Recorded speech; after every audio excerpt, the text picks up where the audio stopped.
வணக்கம் மக்களே, நான் உங்கள் சரோ. இந்த வீடியோவில் டிஃப்ரெண்டான முருகனை பற்றி பார்ப்போம். பார்ட் 2. வாங்க வீடியோக்குள்ளே போகலாம். ஈரோடு மாவட்டம் காசிபாளையத்தில் உள்ள முருகனை போய் பார்த்தீங்கன்னா 3 தலைகளும் 6 கரங்களும் இருக்கும். பார்க்குறக்கே ஒரு வித்தியாசமான ஒரு முருகனாக இருப்பாங்க.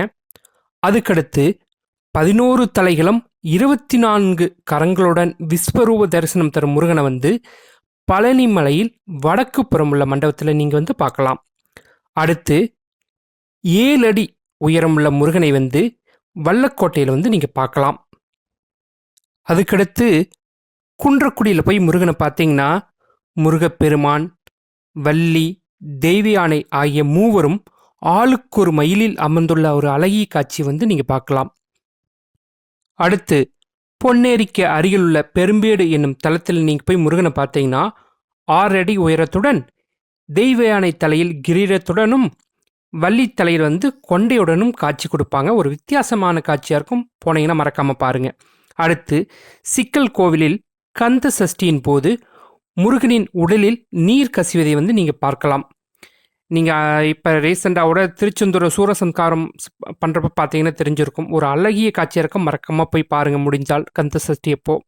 அதுக்கடுத்து சுவாமி மலையில் இருக்கிற படிக்கட்டுகள் மொத்தம் 60. இந்த 60 60 தமிழ் வருடங்களை நினைவூற்றும் வகையில் அமைக்கப்பட்டதாக சொல்லப்படுகிறது.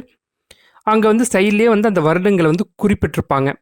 மறக்காமல் போனீங்கன்னா அதை நோட் பண்ணி பாருங்கள். ரொம்ப அழகிய ஒரு காட்சியாக இருக்கும். அடுத்து திருத்தணி முருகன் கோவில். அதில் 365 படிக்கட்டுகள் இருக்கும். அந்த 365 படிக்கட்டுகளும் 365 நாட்களை நினைவுபடுத்தும் விதமாக அமைக்கப்பட்டுள்ளது அப்படின்னு சொல்கிறாங்க. அதுக்கடுத்து ஆவூர் முருகன் கையில் தாமரை புஷ்பம் ஏந்தி இருப்பாங்க. ஒரு வினோதமான காட்சியாக இருக்கும். முடிஞ்சால் போய் பாருங்க. அதுக்கடுத்து 10 அடி உயரமுள்ள முருகனை கன்னியாகுமரி மாவட்டம் வேலிமலையில் போய் நீங்கள் பார்க்கலாம். முருகனோட ஹைட்டு நீங்கள் 6 அடி 7 அடி வரைக்கும் பார்த்துருப்பீங்க. ஆனால் 10 அடி உயரமுள்ள முருகனை வேலிமலையில் போய் நீங்கள் பார்க்கலாம். அடுத்து விராலி மலையில் இரவு பூஜையின் போது முருகனுக்கு சுருட்டு நிவேதனமாக செய்யப்படுகிறதுன்னு சொல்கிறாங்க. ஆனால் சரியாக எனக்கு தெரியல. யாராச்சும் தெரிஞ்சால் கமெண்ட் செக்ஷனில் சொல்லுங்கள். அதுக்கடுத்து அழகாபுத்தூர் முருகனை போய் பார்த்தீங்கன்னா மகாவிஷ்ணுவை போல சங்கு சக்கரத்துடன் காட்சி தருவாங்க. இவரை கல்யாண சுந்தரேஸ்வரர்னு சொல்லுவாங்க, இல்லைன்னா சங்கு சக்கர முருகன் சொல்லுவாங்க. கும்பகோணம் வந்தீங்கன்னா அவரை போய் பாருங்கள். நன்றி, வணக்கம். நான் உங்கள் சரோ.